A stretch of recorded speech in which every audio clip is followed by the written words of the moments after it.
What up, everybody? Happy Tuesday. So I wanted to make a quick video on something that's helped me tremendously in quieting the chatter that goes on in your mind and being able to disassociate from these internal monologues that you might have that are holding you back and maybe self-sabotaging.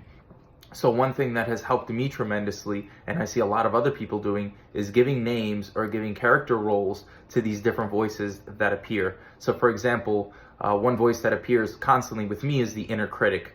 The inner critic is constantly telling me that I'm not doing enough, that I need to be doing more, that's constantly comparing myself to other people that are on their own journey.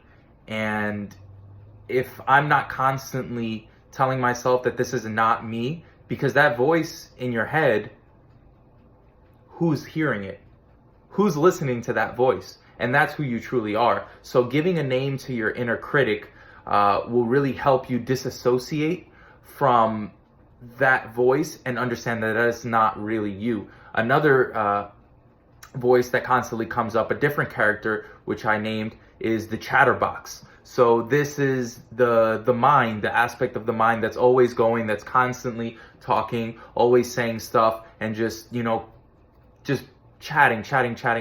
And once again, that's not really you. So giving a name to that makes it easier for when the mind starts endlessly chatting for you to understand and go, oh, here's Michael again, just giving his thoughts, or here comes Kristen talking about a whole bunch of things that don't really matter.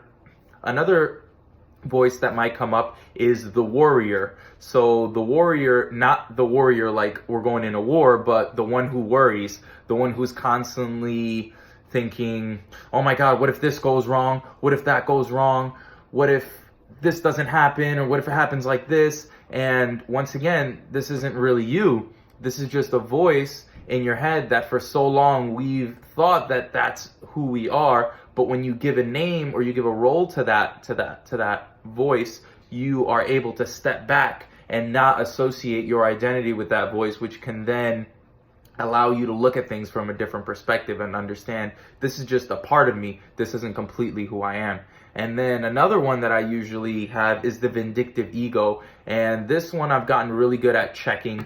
But the vindictive ego is the character that says, oh, you need to do other people like they do you. Oh, this person hurt you, you need to hurt them. Oh, you put in a bunch of effort for this person and it's not being reciprocated. Well then, and that one comes up every once in a while. But once again, the idea is name these different voices. Take some time to write down all these different personalities or all these different aspects of yourself that are constantly in communication with your inner self, and realize that they're not really you. And when you're able to give them a name or a character or a role, it's much easier to identify them as they come up and to disassociate your true self from them.